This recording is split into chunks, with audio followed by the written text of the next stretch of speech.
परिवार में प्रेम कैसे हो,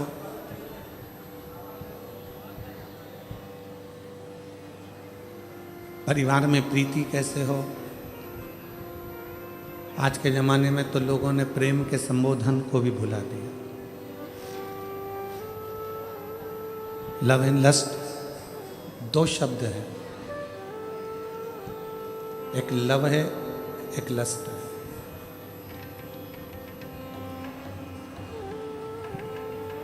लव एंड लस्ट दो शब्द हैं। आज की दुनिया के लोग लस्ट को ही लव कह देते हैं।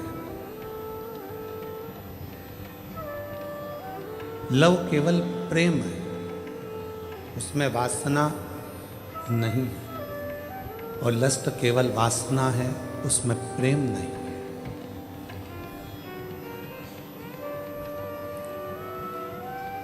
जो किसी की सुंदरता देखकर, किसी की काया देखकर, किसी का स्वरूप देखकर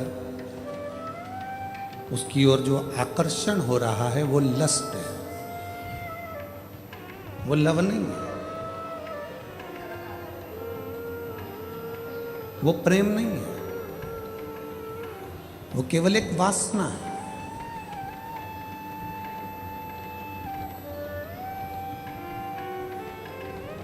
प्रेम में ना वासना होती है, प्रेम में ना लोभ होता है, प्रेम में ना आसक्ति होती है। प्रेम केवल समर्पण की भावना को रखता है।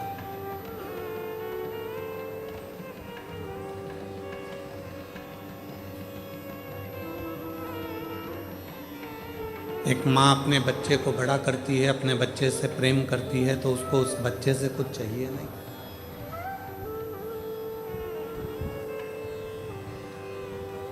माँ ये नहीं चाहती कि मेरा बच्चा मुझे कुछ देगा जिसको मैंने बड़ा किया।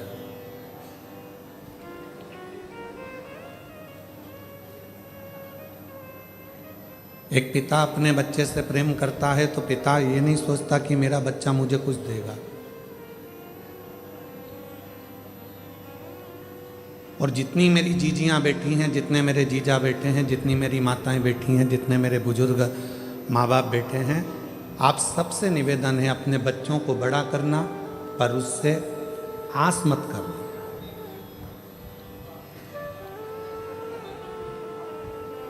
बच्चों को बड़ा करो, पर बच्चों से आस मत करो। जिसने आस करी उसने दुनिया में बहुत धोखा खाया। कई माताओं की आस रहती है मेरी बहू आएगी, गरम रोटी देगी, बहू आएगी, गरम भोजन देगी, बहू आएगी, मुझे पाँव पड़ेगी, बहू आएगी, मेरा सम्मान करेगी। और मालूम पड़े चंद्र घंटा आ गई तो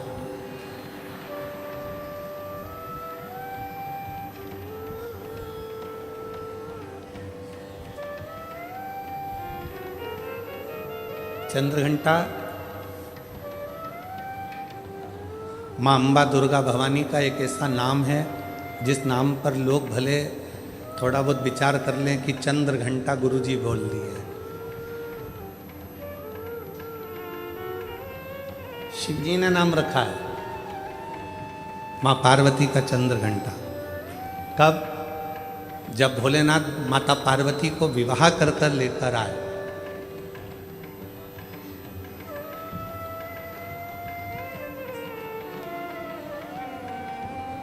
चारों तरफ तारकासुर के आतंक फैला हुआ था।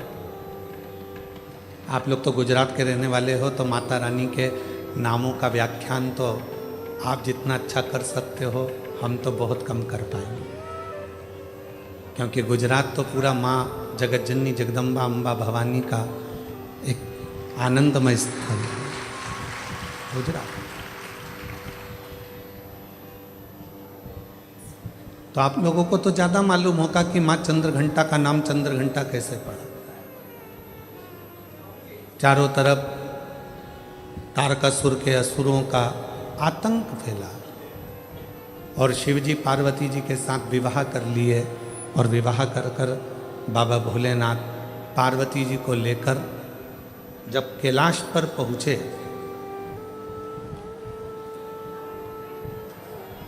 कोई उधर बैठकर भोजन कर रहा था शिवगण, कोई उधर बैठकर खा पी कर पड़ा हुआ था, कोई शिवगण अपने पूरे शरीर को नोच रहा था, कोई शिवगण उछल रहा था। पूरे कैलाश पर भगवान शंकर के गणों ने अपना पूरा जमा कर रखा था, आड़ा टेढ़ा। कुछ बर्तन उधर पड़े हैं, सोने का उधर पड़ा है, आसन उधर पड़ा है, सब सामान यहाँ वहाँ पड़ा था। और भोजन भी कोई एक गण लेकर आता या बनाता तो सब आपस में झगड़ा कर कर उस भोजन को ग्रहण करते।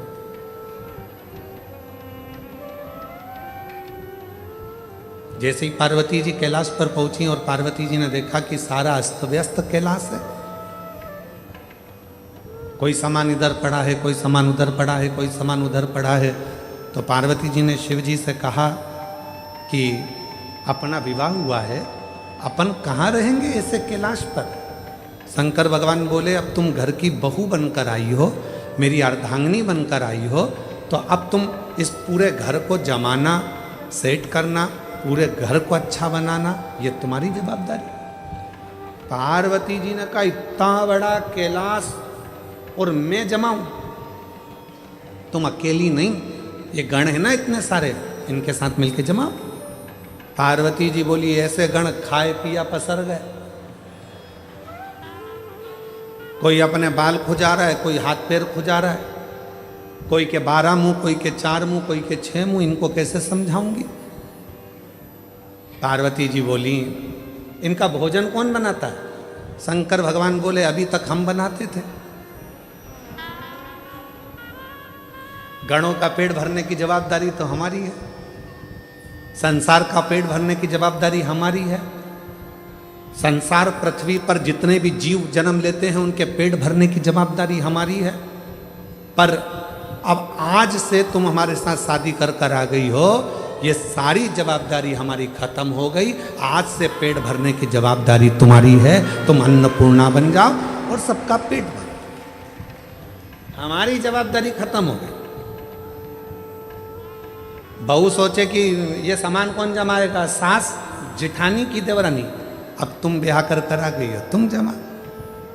कई कई नई नई बहुएं आकर कहती हैं, तुम्हारा घर ऐसा, तुम्हारा घर वैसा, तुम्हारे घर में तो रहने के तरीके नहीं हैं लोगों को। अपने पति को रात दिन वो एक ही शब्द सुनाती, तुम्हारे घर के लोगों को रहना नहीं आता, तुम्हारी मम्मी को बोलना नहीं आता, तुम्हारे पापा को फैला देते हैं, तुम्हारे छोटा भाई ऐसा करता है, तुम्हारी बहू ऐसी करती है, तुम्हारे भैया ऐसा करते हैं, तुम्हारी भाभी ऐसा करती है। तो पति उपत कर क्या बोलेगा, अब तू आ गई ना समझदार, तू संभाल, बात खत्म। अब इतनी सी बात पर अगर झगड़ा करें, इतनी सी बात पे अगर अपन झगड़ा करेंगे, लड़ेंगे, तो कहां तक रही थी। अब तू संभाल। पार्वती जी ने कहा, मैं संभालू? हाँ ठीक है। अब मां जगत जननी जगदम्बा अम्बा ने आज सारे गणों की मीटिंग करी। इतना फैलारा पूरे कैलाश पर फैला है, कौन उठाएगा? एक एक करके सारे गण खसक गए।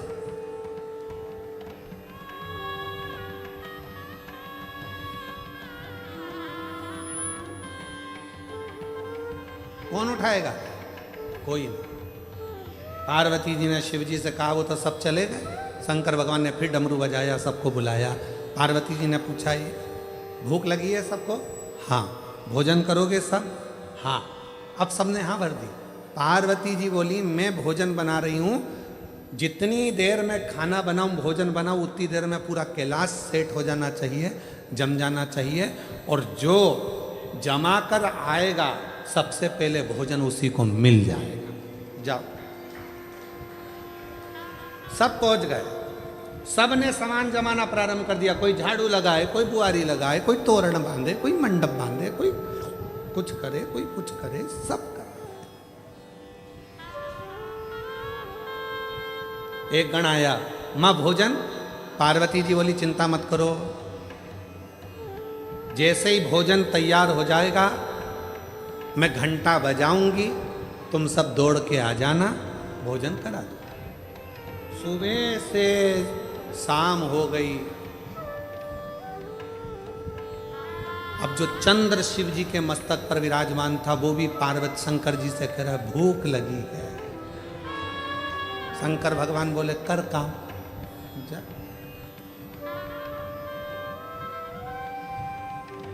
जाओ। रात्रि होने लगी, चंद्र पुकारने लगा, मां भोजन दीजिए। अब तो पूरा घर जम चुका है। तब पार्वती जी ने देखा कि पूरा कैलाश जम चुका था। तब पार्वती जी ने चंद्र की साक्षी में चंद्र को शिव जी से अपने मस्तक पर रखकर घंटे का नाद करा। शिव जी ने मां पार्वती का नाम चंद्र घंटा रख दिया। उसी पल, उसी घड़ी, उसी क्षण शिव ने कहा पार्वती आज तुमने पूरे कैलाश को सेट कर कर जमा कर उनका भरण पोषण किया है। जो तुम्हारे नाम का उच्चारण करेगा वो कितना भी बिखरा हुआ क्यों ना हो, हृदय से टूटा हुआ क्यों ना हो, उसकी दुकान, उसका व्यापार चाहे कितना भी बिखर गया हो, अगर प्रतिदिन एक दुर्वा वो चंद्र घंटा के नाम से अगर मुझे समर्पित करेगा तो उसका घर, परिवार, व्यापार मैं खुद सेट करते चले जाऊंगा, जमाते चले जाऊंगा। तो ये नाम कोई साधारण नाम नहीं है, चंद्र घंटा का नाम।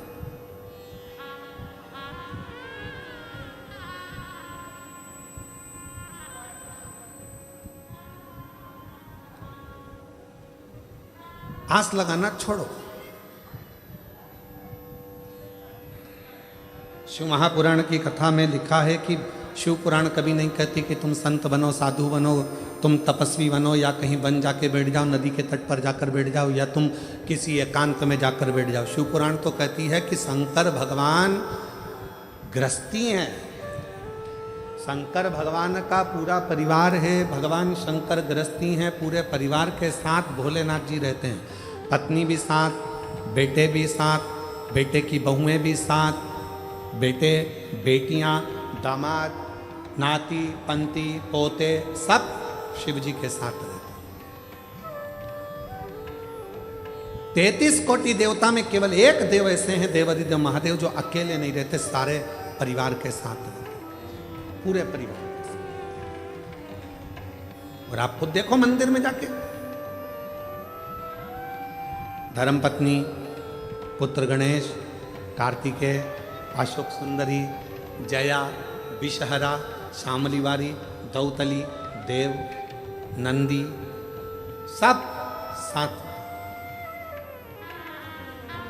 और यहां तक शिव जी के परिवार में पुत्रों की बहुएं भी, रिद्धि और सिद्धि भी साथ में, वो भी साथ।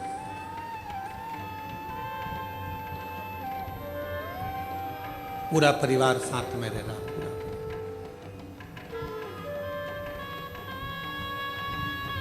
और किसी 33 कोटि देवता में एक देवता का नाम बता दो जो पूरे परिवार के साथ रह रहा हो, जिनके बच्चे भी साथ में रह रहे हो, पोता पोती भी साथ रह रहे हो, रिश्तेदार भी साथ रह रहे हो। कोई 33 कोटि देवता में कोई देवता की ऐसे मंदिर नहीं है जिसमें वो पूरे परिवार के साथ रहे। केवल शिव, केवल शंकर, वो घड़दा।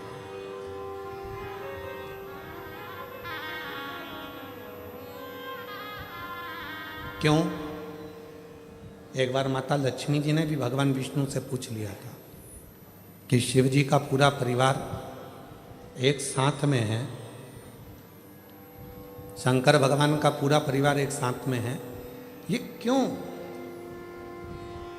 भगवान नारायण ने माता लक्ष्मी से, विष्णु पुराण में वर्णन आता है कि लक्ष्मी को माता भगवान नारायण ने कहा था, सुनो लक्ष्मी, भगवान का पूरा परिवार एक ही मंदिर में इसलिए दर्शन देता है, शिव जी का परिवार कहता है, शिव महापुराण की कथा कहती है लक्ष्मी, कि जब घर का कोई एक व्यक्ति भी अगर शंकर के शिवलिंग पर जल चढ़ाता है तो उसके घर में रहने वाला छोटे से छोटा बच्चा हो, चाहे बूढ़े से बूढ़ा व्यक्ति हो, वो चढ़ाए गए जल का फल पूरे खानदान को मिल जाता है, पूरे परिवार को मिल जाता है।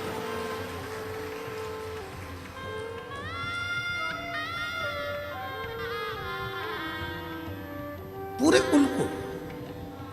और सारी समस्या का हल एक बोलबम का नारा है।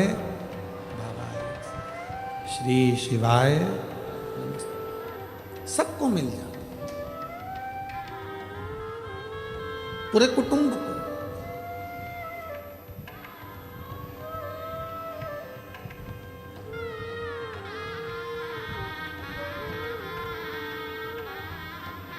और तेरी कृपा बिना न हिले एक भी अणु लेते हैं श्वास तेरी कृपा से तनु तनु।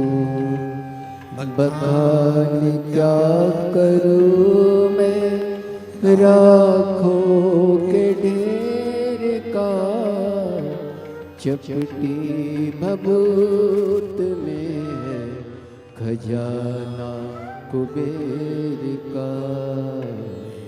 गंगाधार मुक्ति द्वार ओंकार तू, ओंकार तू। आयो शरण तिहारी शंभु तार तार तू। बखान क्या करूँ मैं राखों के ढेर का, चपटी भभूत में है खजाना कुबेर का। गंगाधार मुक्ति द्वार ओंकार तुम, भोले ओंकार तू। आओ शरण तिहारी शंभु तार तार तू। संपूर्ण परिवार को सुख, वो एक लोटा जल संपूर्ण परिवार को सुख देगा।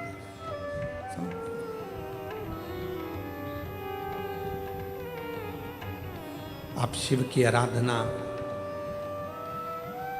तो शिव पुराण कह रही है, संत बनना सरल है, साधु बनना सरल है, तपस्वी बनना सरल है, पर घर में रहकर एक अच्छा व्यक्ति बनना, अच्छा गृहस्थी बनना, ये कठिन, ये दुनिया का सबसे कठिन काम।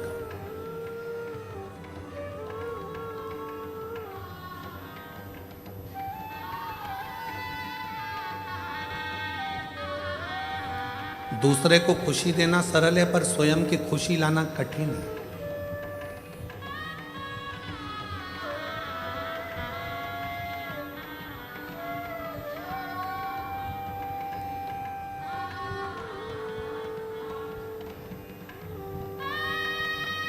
अपने चेहरे की प्रसन्नता जब समाप्त होती चली जाती है तो व्यक्ति अपने आप बूढ़ा होते चले जाता है।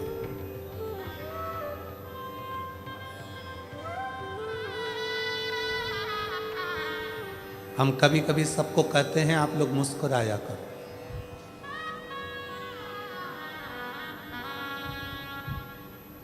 अपने घर में भी रहो तो ऐसे रहो कि मुस्कुराते रहो।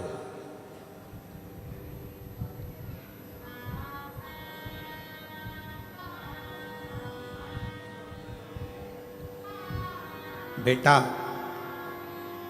घर में रहता है तो वो अपनी माँ से ज़्यादा बात करता है।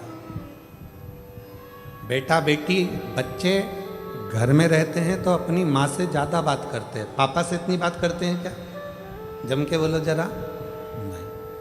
बच्चे बाहर चले जाते हैं, फ़ोन पे बात करते हैं तो मम्मी से ही ज़्यादा बात करते हैं, माँ से ज़्यादा बात करते हैं, पापा से नहीं, पिता से नहीं।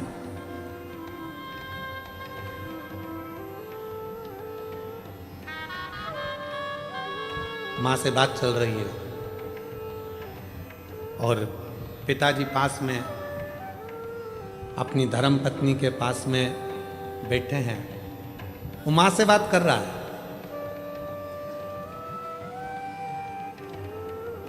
सारी स्टोरी सुना रहा है अपनी मम्मी को और पिताजी अपनी पत्नी से कह रहे हैं बोल दे धीरे से, उसको सुनाई दे रहा है क्या बात कर रहा है।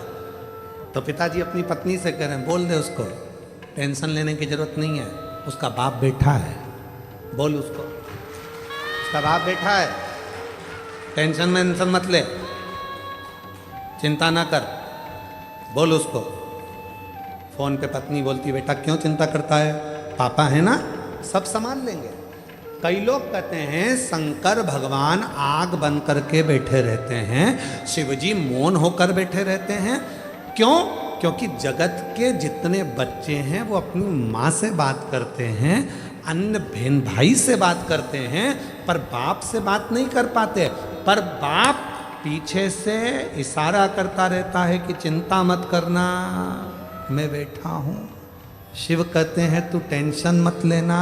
मन के अंदर एक बात संभाल के रखना कि जगत में जब तू पैदा हुआ, पैदा होने के समय पर जब माता के गर्भ से तेरा जन्म हो गया, उस समय से जिस दिन तू मरेगा उस दिन तक तू मेरी औलाद है और मैं तुझे संभालूंगा। और आप प्रैक्टिकल कर कर देखिए, प्रैक्टिकल नहीं, एक प्रयोग आपने देखा होगा कोरोना काल में, हमने खुद देखा है। एक हमारे इंदौर का एक परिवार था, नाम स्मरण में हमें नहीं आ रहा, इंदौर का हमारा एक परिवार था। कोरोना काल में वो उस परिवार के उसका बच्चे का पिता चले गए, कमाने वाला चले गए, बच्चे की मां चली गई कोरोना में, ना बहन थी ना भाई था, एक अकेला छोटा सा 10 वर्ष का बच्चा।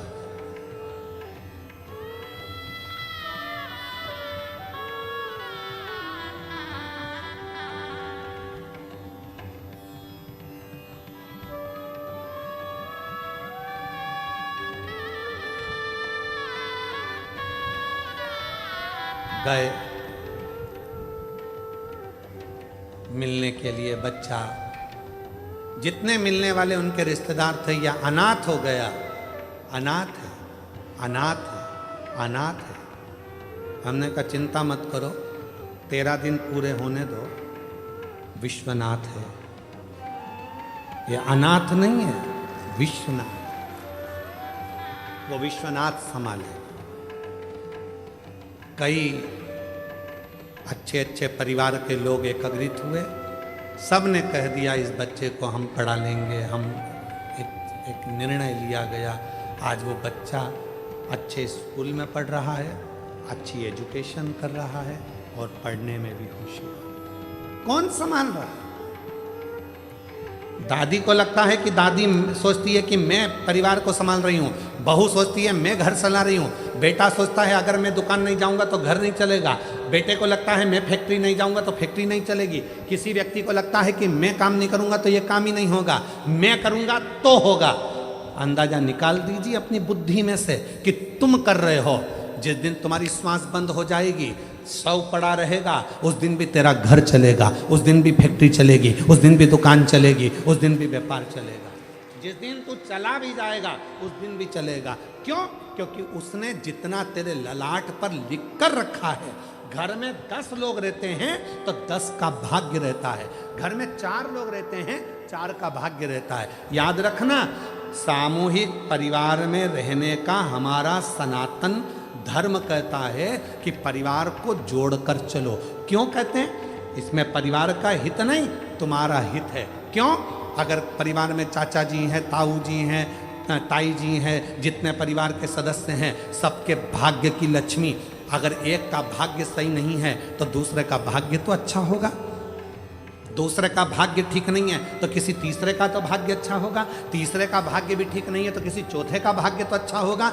उसी तरह से जैसे किसी एक का भाग्य भी अगर अच्छा है तो घर में बरकत बनी रहती है। जब हम सोचते हैं कि मैं कमा रहा हूँ, मेरी पत्नी कमा रही है, मेरे 2 बच्चे हैं, मैं लेकर अलग हो जाऊँ, अलग होकर देखना कि कितनी समस्याएं सामने खड़ी होती है। फिर कितने के भाग्य करे गया? 4 के भाग्य की लक्ष्मी रह गई, एक तेरे, एक तेरी पत्नी, एक तेरा बेटा, एक तेरी बेटी, बस इन्हीं के भाग्य का जितना आएगा आएगा। तो उस लक्ष्मी में कितना करोगे? एक फ्लैट, एक गाड़ी, एक मोबाइल, गैस की टंकी, बिजली का बिल, बस इतना मैनेज करते जाओगे। पर यदि सामूहिक परिवार में रहते 10 जगह के भाग्य की लक्ष्मी आती तो तुम्हें खर्च नहीं करना पड़ता। जो गैस की टंकी में, बिजली के बिल में और गाड़ी में लगा रहे हो वो तो तुम्हारा सेफ होते चले जाता। पर तुम समझे ही नहीं। तुमने तो सोचा मेरी पत्नी का भाग्य, तुमने सोचा मेरा भाग्य, तुमने सोचा मेरे बेटे का भाग्य, तुमने सोचा मेरी बेटी का भाग्य है। तुम उस परिवार से टूट गए, दूर चले गए, अपना सोच कर कि मैं करूंगा जो होगा, मेरे कहने पे चलो। यही नहीं हो सकता, ये हो नहीं सकता। यीशु महापुराण की कथा यदि ये सब मिलकर करा रहे हैं तो कोई व्यक्ति ये ना सोचे कि मैं करा रहा हूं। जिस दिन मैं का शब्द आ गया तो कार्यक्रम बिगड़ना चालू हो जाता है, और जिस दिन सब मिलकर करा रहे हैं तो कार्यक्रम की सफलता हो जाती है। मैं नहीं, तुम सब हो, तुम सब। वो एक लाइन एक गीत की है, पुराने गीत की, तुम जैसे दोस्तों का सहारा है, तुम जैसे दोस्तों का,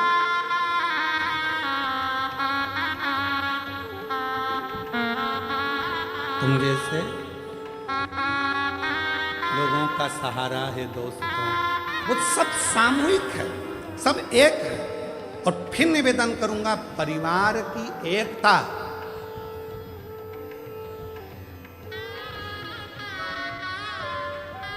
घर की फूट और जगत की लूट, याद रखना। जब हमारे आपस में ही हम फूट डाल लेंगे तो दुनिया के लोग लूटना प्रारंभ कर देंगे। इसलिए घर की फूट, जगत की लूट, फूट मत डालो। एक हैं, एक रहेंगे, सामूहिक हैं, सामूहिक रहेंगे, सब मिलकर चलेंगे, आगे बढ़ेंगे, सब।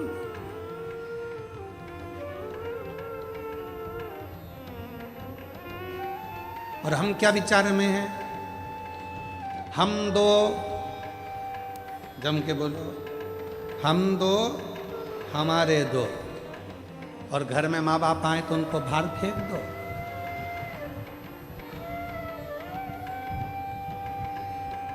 कोई तुम्हारे घर में आया तो उसको बाहर फेंक दो? नहीं, सब मेरे हैं। जितना बन सकता है सामूहिकता में रहने का प्रयास करो।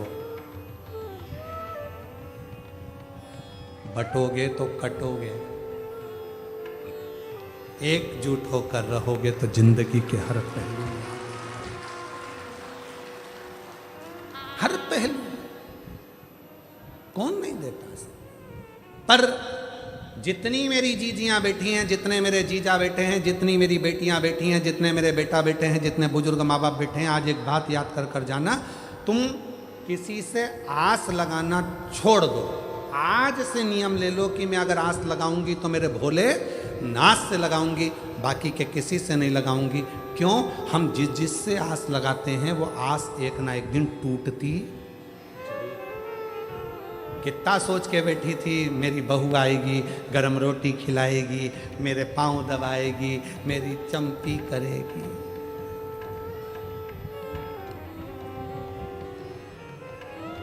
ठंड में सरसों का तेल मलेगी। कितनी आस लगाई थी। पहले आस लगाई थी भगवान एक लड़का दे दे, भगवान एक लड़का दे दे, और मालूम पड़े लड़की हो गई तो फिर भगवान से आस लगी, भगवान ने लड़का भी दे दिया। आस लगी फिर लड़का बड़ा होगा, शादी करूंगी, बहू आएगी, और बहू आई। ऐसा नहीं है कि नहीं आई।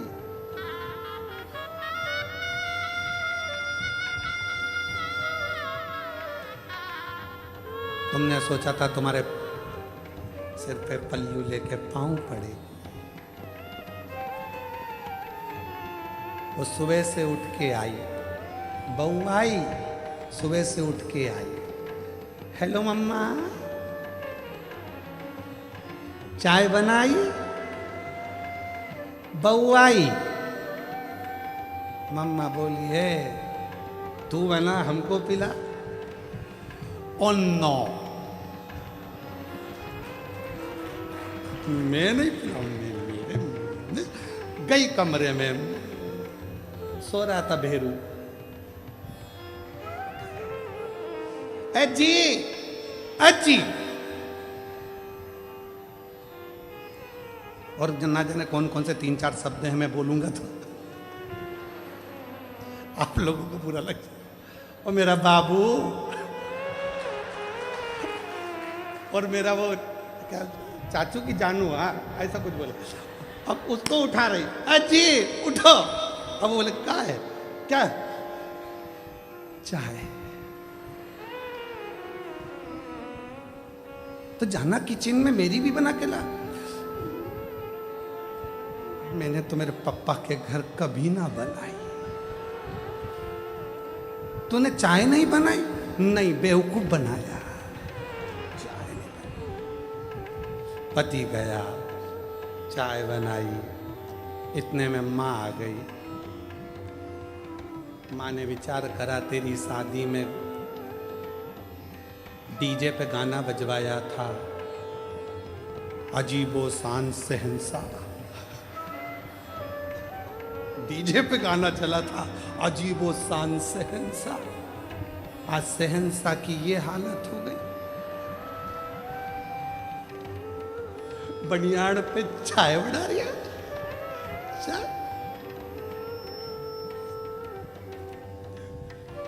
माँ ने कहा चल हट, में चाय बनाती हो। किसी को दया नहीं आती, पर वह बुजुर्ग माँ हर जगह पर अपने बेटे के लिए खड़ी हो जाती है। वो अपने बेटे के लिए हर जगह पर खड़ी, किसी लामे बना दे। आज छोड़ दो, आज छोड़ दो। फिर तुमने आस लगाई घर में पोता हो जाए, पोता हो जाए। भगवान की कृपा से पोता हो गया, बड़ा हो गया थोड़ा सा। और पोता तो एक दादी की गोद में बैठकर बोला, ओ दादी, ओ दादी, ओ दादी। दादी बोली हाँ क्या हो गया? वो पड़ोस में कल्लू ले रहनी, वो कल्लू है ना, उसके यहाँ पर आज रायता बना है, चने की सब्जी बनी है, पूड़ी बनी है, बूंदी बनी है, नुक्ती, सेव बना है। इतने में दादी ने बोला बेटा उसकी दादी मर गई ना, इसलिए 12वां है, 13वां है, इसलिए बना है। इतने में गोदी में बैठ के पोता बोला तू कब मरेगी? बूंदी कब मिलेगी? दादी भी सोचे, आस लगा के बैठी थी कि सोने की सीढ़ी पे चढ़ूंगी। ये तो मुझे जीते जी चढ़ाए जा रहा है स्वर्ग की सीढ़ी, और विचार करी थी सोने की सीढ़ी चढ़ेगी। आस लगाना छोड़ दो। भाई भाई से आस लगा कर बैठा है मेरा भाई, बहन भाई से आस लगा कर बैठी है मेरा भाई, मेरी बहन, मेरे रिश्ते, मेरे नाते। शिव महापुराण की कथा कहती है किसी से आस मत लगाओ। नाता एक शिव जी से, दूजा नाता तोड़ दो, और रिश्ता एक शिव जी से, दूजा रिश्ता छोड़ दो। एक नाता, एक रिश्ता, एक कुटुंब, एक कबीला, फिर कोई संबंध, कोई आस का नहीं।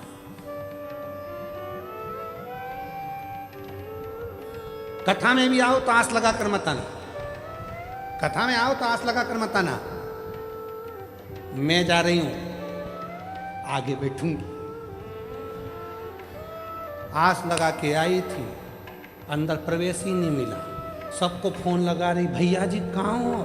भैया जी बोले हमारी तो खुद बैठने की सेटिंग नहीं हो रही, पीछे खड़े। आस लगा के बिल्कुल मत आओ। तुम तो ये सोच कर आओ मेरा शंकर भगवान, मेरा भोलेनाथ जहाँ बिठाएगा बैठ जाऊंगी, कथा सुनाएगा सुनूंगी और चली जाऊंगी। जाएं विधि राखे शंभु ताई विधि रहिए, और शिव शंकर हरे शंकर गौरी शंकर कहिए। जैसा शिव रखे वैसे रहने का प्रयास, जैसा शिव। संसार में आस लगाओगे टूटे। एक पत्र अच्छा है, देख।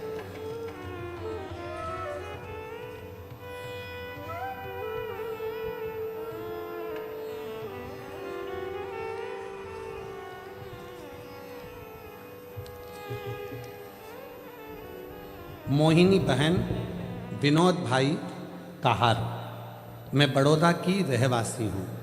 कहीं बैठी हों तो हाथ हिला सकती हैं। मोहिनी बहन विनोद भाई कहार, अगर कहीं बैठे हों तो हाथ हिला सकते हैं। बैठे हैं, हाथ हिलाओ। दिख गए हो, आ जाइए बहन, आ जाओ। मैं मोहिनी बहन विनोद भाई कहार, मैं बड़ौदा की रहवासी हूँ। गुरुजी, मेरी तबीयत अचानक खराब हो गई थी, मुझे अस्पताल लेकर गए, एडमिट किया और 4-5 दिन के बाद बताया गया कि दोनों किडनी खराब हो चुकी है, आपको डायलिसिस करवाना पड़ेगा। घर वाले बहुत परेशान हो गए, तबीयत ऐसी कि बचना भी मुश्किल हो गया था। बाबा, एक लोटे जल का क्या वर्णन करूं। मेरी बहन रोज मुझे सीहोर के रुद्राक्ष का पानी पिलाती और एक बेलपत्र खिलाती। मेरी देवरानी भी शिवजी पर चढ़ाया पानी लाती और पिलाती। इस दौरान मुझे अहमदाबाद ले जाया गया, वहाँ भी यही चीज़ बताई गई कि आपको आजीवन डायलिसिस करवाना पड़ेगा। और वहाँ मेरे भाई की लड़की रुद्राक्ष का पानी लाती, मैंने विश्वास नहीं तोड़ा। मेरे पुत्र ने भी आंवले के पानी का प्रयोग चालू किया। रोज रात को 9:15 वाला जो आपका उपाय है वो मेरे बेटे ने करना प्रारंभ करा। कुंदकेश्वर महादेव का नाम लेकर दवाइयाँ खाती और डायलिसिस चल रहा था, पर डॉक्टर ने कहा कि ये तो जिंदगी भर चलेगा। समझ नहीं आया, रुद्राक्ष का जल पीती और 9:15 वाला जो उपाय था वो करना प्रारंभ करा। आज मैं बाबा को धन्यवाद देने के लिए आई हूँ गुरुदेव कि आज मेरा एक भी डायलिसिस नहीं होता, मेरी किडनियों ने काम करना प्रारंभ कर दिया और सारी की सारी रिपोर्ट नॉर्मल होने लगी। मेरी सारी की सारी रिपोर्ट नॉर्मल होने लगी। डॉक्टर ने भी बताया कि आपकी दोनों किडनी, डॉक्टर ने भी बताया कि आपकी दोनों किडनी काम करने लगी है, अब आपको डायलिसिस की कोई ज़रूरत नहीं है। ये बाबा की कृपा है गुरुदेव कि आज मेरी किडनियाँ काम करने लगी। शिव पर भरोसा करो, शंकर पर भरोसा करो, हम संसार के लोगों पर भरोसा करें।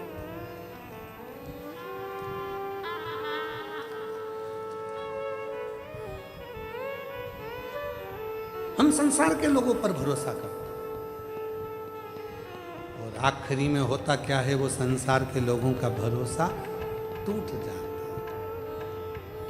और देख लिया संसार हमने देख लिया, सब मतलब के यार हमने देख लिया। देख लिया संसार हमने देख लिया, झूठे नाते झूठे रिश्ते, झूठे नाते झूठे रिश्ते, अरे झूठा है संसार हमने देख लिया, सब मतलब के यार हमने देख लिया। अब उससे विश्वास, उस पर भरोसा जितना दृढ़ होगा, शिव हर पल हर घड़ी हर क्षण तुम्हारे साथ होगा। निवेदन है, आस परिवार पर नहीं, आस रिश्तों में नहीं, आस किसी से नहीं, आस लगाओगे तकलीफ भोगोगे। इसलिए आस तो केवल एक परमात्मा से, शिव से। रोज भगवान को एक लोटा जल चढ़ाने जाओ तो कहकर आया करो, बाबा आखिरी श्वास तक पलंग पर मत पटक देना, शरीर में कोई ऐसा रोग मत दे देना कि मैं पलंग पर सड़ती रहूं। आखिरी सांस तक तेरे मंदिर में आकर एक लोटा जल चढ़ाती रहूं, इतनी दम देना, इतना शरीर को अच्छा बनाता, इतनी शक्ति देना कि मैं आखिरी दम तक भी एक लोटा जल चढ़ाने तेरे दरवाजे तक आ सकूं। आई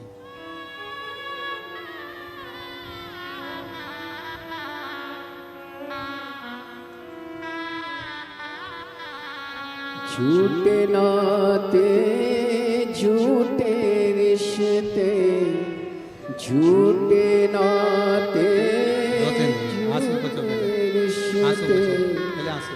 अच्छी खुश हो के जाओ तो ठीक हो गई। संसार हमने देख लिया, देख लिया संसार हमने देख लिया। एक हफ्ते में 3 डायलिसिस होते थे और 4 महीने तक लगातार डायलिसिस, हर हफ्ते में 3 बार डायलिसिस कराना पड़ता था। किडनी दोनों खराब हो गई थी। डॉक्टर ने तो जवाब दे दिया था, पर आज शिव की कृपा से डायलिसिस भी पूरा बंद हो गया और भगवान की कृपा से किडनियों ने काम करना प्रारंभ। रोते नहीं, खुश हो। अब आंसू को चुपला अच्छे से जाओ।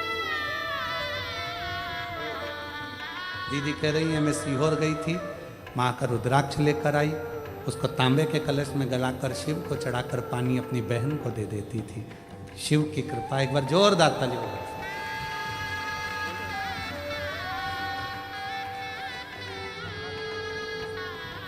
रिश्ता तेरा मेरा सबसे है प्यारा। डॉक्टर ने कह दिया था बचेगी नहीं, पर शिव की कृपा उसकी उदार है। आप आस से कर, आप किस पर भरोसा कर रहे हो? वो शिव, वो शंकर जो जैसी भावना लाया वो वैसा ही फल पाया। एक विश्वास अपने, एक पत्र आया, उस पत्र में एक पति अपनी पत्नी के लिए उस पत्र को लिख रहा और पत्र में उसने लिखा हम पढ़े लिखे हैं, एजुकेटेड हैं। आप कहते हो कि कथा के पंडाल की मिट्टी भी फल देती है। मेरी पत्नी को बच्चे नहीं थे जब सूरत में पहली कथा हुई थी आपकी,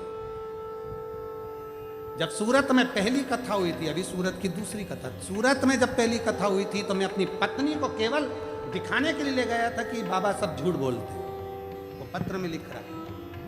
और मैं अपनी पत्नी को केवल दिखाने के लिए सूरत ले गया क्योंकि मेरी पत्नी कह रही थी कि वहाँ की मिट्टी मेरे पेट पर लगाना है, मुझे कथा में लेकर चलो। मैं उसको केवल दिखाने के लिए लेकर गया था कि यह सब झूठ होता है।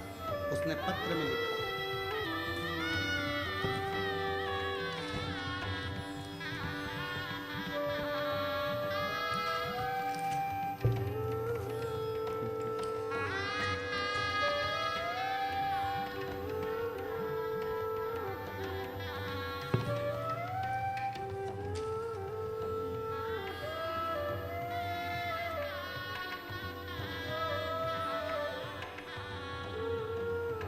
मेरा नाम मुकेश भाई है।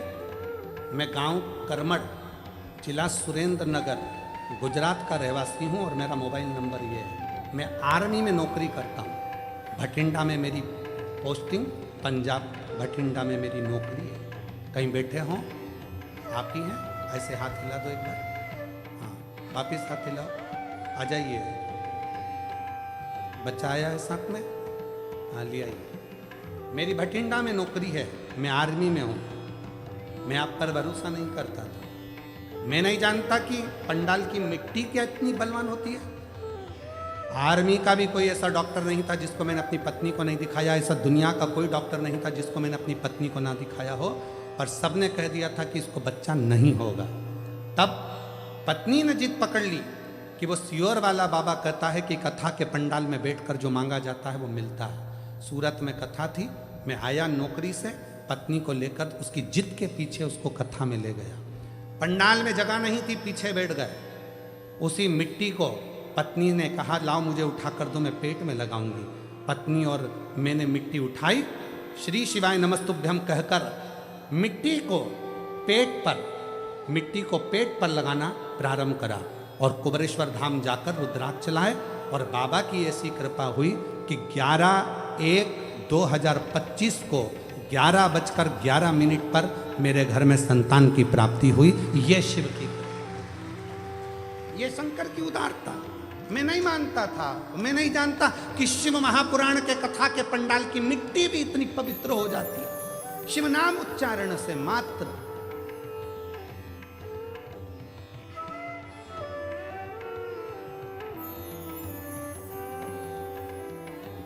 आपको लगता है कि आप कथा सुनने के लिए आए हो, पर हम कभी नहीं मानते कि आप कथा सुनने के लिए आए हो। हम कभी नहीं मानते कि आप कथा सुनने के लिए आए हो। हम तो ये मानते हैं कि मेरे कुबरेश्वर बाबा को, मेरे ओघड़दानी को, मेरे शंकर भगवान को, जिस नगर में कथा हो रही है, बड़ौदा में हो रही है, सूरत में हो रही है, या उत्तर प्रदेश में हो रही है, या गुजरात में हो रही है, या मध्य प्रदेश में हो रही है, जिस जगह पर कथा हो रही है, वहाँ के कितने लोगों को भगवान शंकर को झोली भरना है, उतने लोगों को ही कथा में बुलाकर बिठाता है।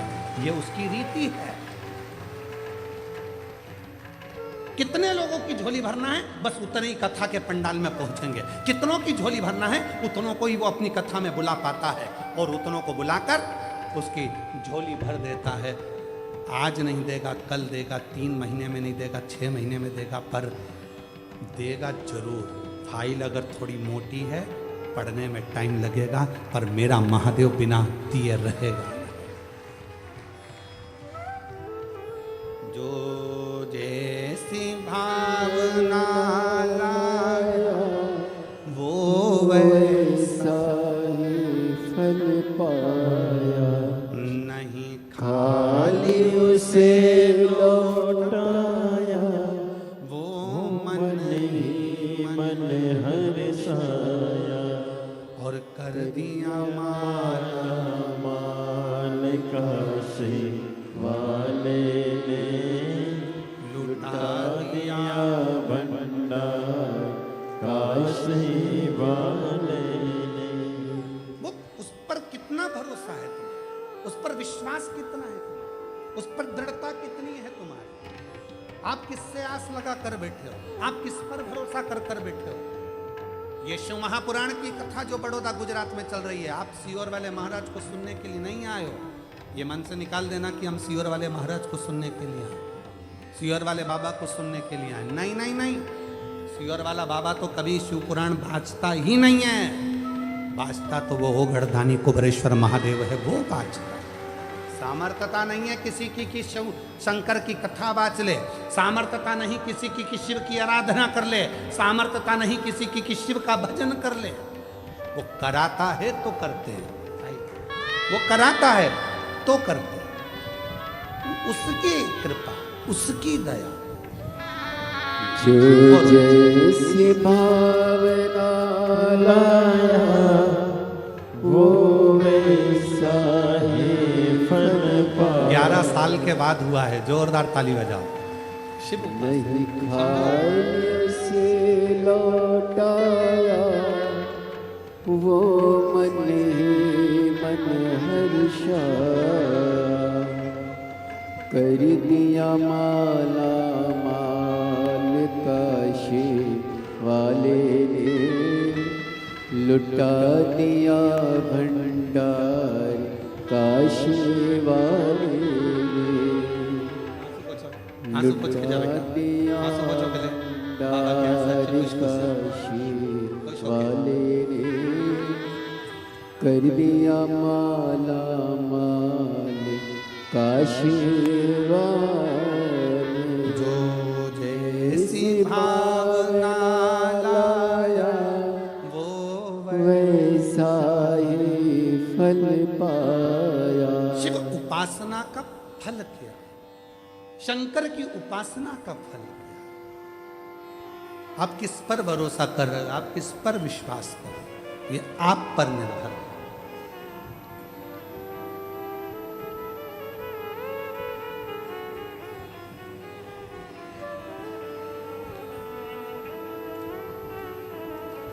और महाराज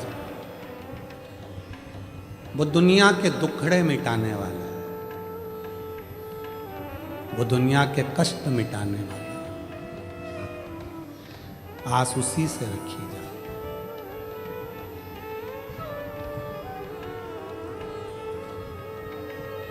जब तबीयत खराब होती है,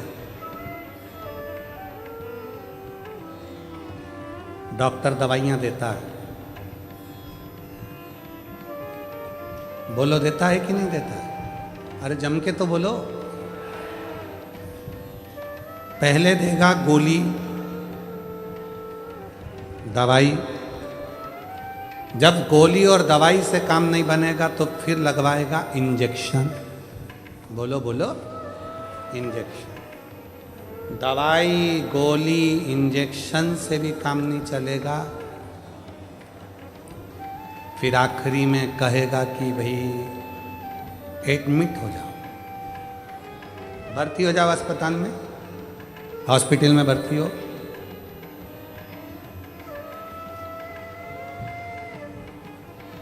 डॉक्टर साहब भर्ती, एडमिट? हाँ, एक काम करो ना, मैं घर पे बॉटल चढ़वा लूंगा, मैं घर पे सब व्यवस्था कर लूंगा, तुम घर पे मैं इसको भर। ना ना ना ना, फालतू की बात मत करो, हॉस्पिटल में एडमिट हो। कितने दिन तक एडमिट होना पड़ेगा? 5 दिन या 7 दिन? 7 दिन भर्ती रहोगे, ट्रीटमेंट चलेगा, मुझे भरोसा है तुम पूरे अच्छे हो जाओगे, चले जाओ। 7 दिन? हाँ, देखूंगा, अगर 5 दिन में आराम लग जाएगा तो ठीक है, नहीं तो 7 दिन तो मैं हॉस्पिटल में रखूंगा।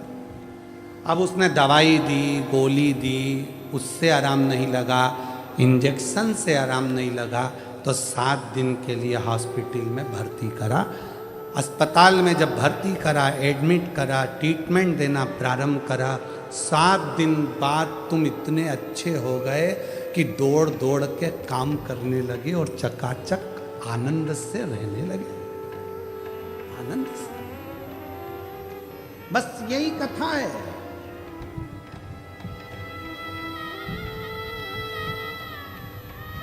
यही कथा है। जब तुम्हारा कोई काम नहीं होता, घर पर भजन करते करते करते करते समय हो गया, तुम्हारा भगवान सुन ही नहीं रहा, मंदिर जाते जाते एक लोटा जल चढ़ाते चढ़ाते समय हो गया, सुन ही नहीं रहा, दवाई से काम नहीं हुआ, इंजेक्शन से काम नहीं हुआ, तब भोलेनाथ ने, डॉक्टर ने कह दिया तेरे बड़ौदा में 7 दिन की कथा हो रही है, हॉस्पिटल में आके एडमिट हो जा, तेरा दुख मिटाकर मैं तुझे घर भेज दूं। आजा बड़ौदा की कथा में, वेद कथा सुनने के लिए। 7 दिन एडमिट हो जा, रुक, सो, विश्राम कर, भोजन कर, भूमि को नमन कर। ट्रीटमेंट है, समय समय पर लेना पड़ेगा, सारा इलाज 7 दिन में तो वो ऐसा ट्रीटमेंट कर देता है कि 7 दिन बाद जब आप अपने घर पर जाते हो, शिव के बिना मन नहीं लगता, और तब बाबा भोलेनाथ फिर झोली भरना प्रारंभ कर देता है, स्वस्थ, खुश, आनंद में रखना प्रारंभ कर देता।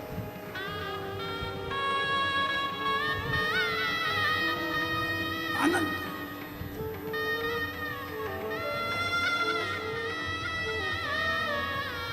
उससे अपने मन का भाव कहते हैं, मन का। दुनिया के आगे प्रभु चुपचाप मैं रहता हूँ, दुनिया के आगे प्रभु चुपचाप मैं रहता हूँ, मेरा तू ही तो हमदर्द है, जिसे हर दर्द कहता हूँ, मेरा तू ही तो हमदर्द है, जिसे हर दर्द कहता हूँ।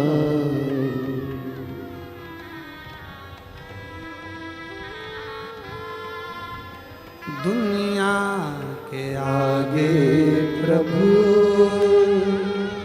चुपचाप मैं रहता हूँ, मेरा तू ही तो हमदर्द है, जिसे हर दर्द कहता हूँ। मेरा तू ही तो हमदर्द है, जिसे हर दर्द कहता हूँ। जग है छलावा तेरे अलावा, किसी पे भरोसा नहीं, किसी पे भरोसा नहीं।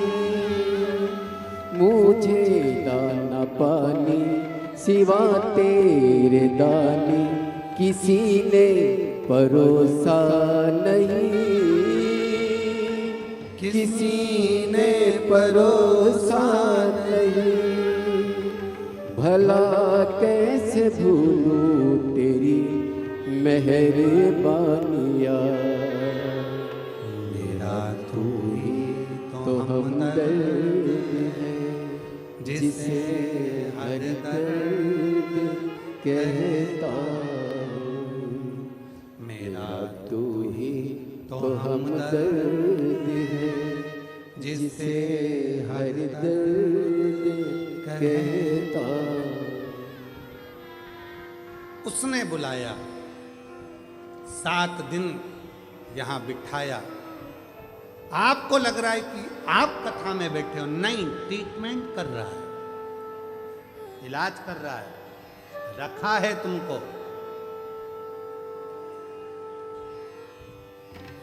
रखा है।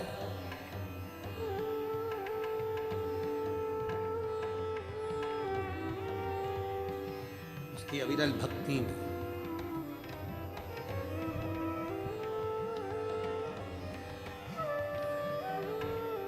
अग्रवाल जी, हम बहुत बहुत बधाई देते हैं आपको, इस पूरी समिति को, तुम्हारी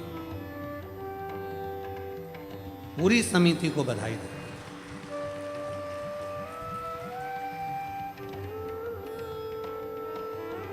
आप लोगों ने भोजन की व्यवस्था इतनी सुंदर रखी है। बड़े बड़े शादी में भी जो भोजन नहीं बनता वो भोजन आपने बनवा कर निश्चय भक्तों को परोसा। साधुता है आपको उस चीज की।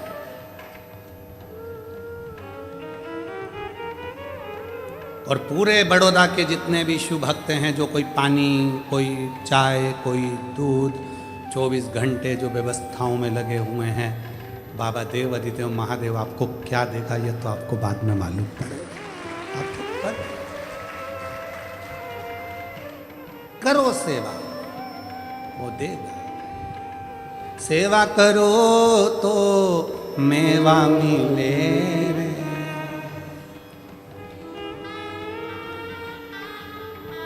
ये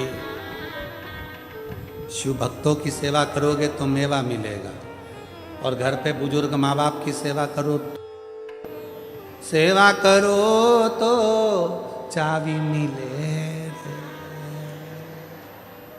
चाबी जल्दी मिलती है।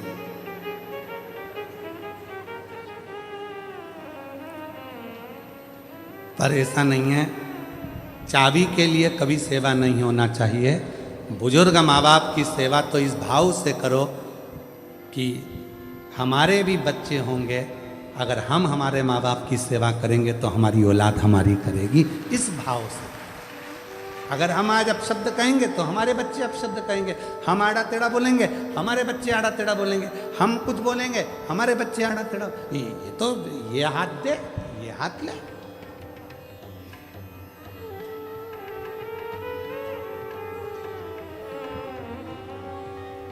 संसार तो ऐसा ही है। एक पढ़ा लिखा लड़का था, उसको नौकरी नहीं मिल रही थी, तो उसको सूचना मिली कि अपने गांव में सर्कस आया है। सर्कस वाले के पास जाकर बोला, भैया हमको नौकरी दे दो। सर्कस के मालिक ने कहा, ठीक है हम नौकरी तो दे देंगे, पर हमारे यहाँ पर तुमको एक काम करना है। क्या? बंदर के कपड़े पहनना है, शेर के मुंह में हाथ देना। कितना मिलेगा?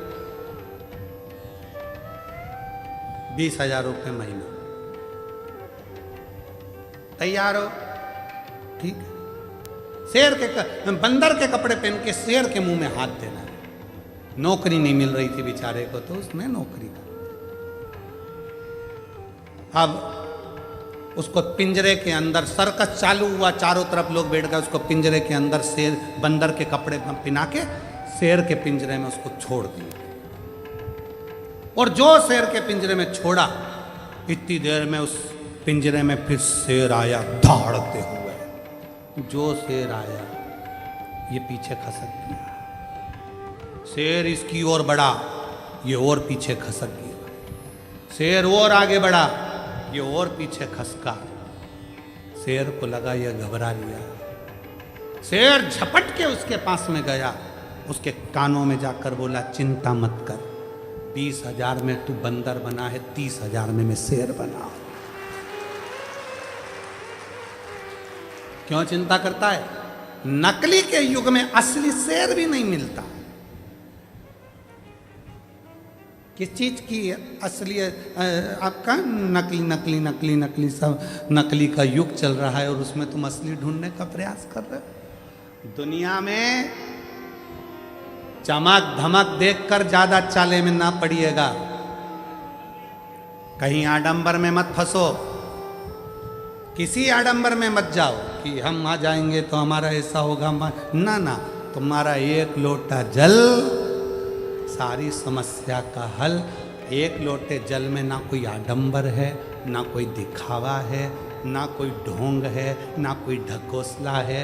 वहाँ तो केवल प्रेम से अपने घर से एक लोटा जल लेकर जाओ और शंकर जी को धीरे धीरे श्री शिवाय नमस्तुभ्यं, श्री शिवाय नमस्तुभ्यं भाव से चढ़ो। और जिसने भाव से चढ़ाया बाबा ने स्वीकार किया। एक पत्र है, अच्छा है,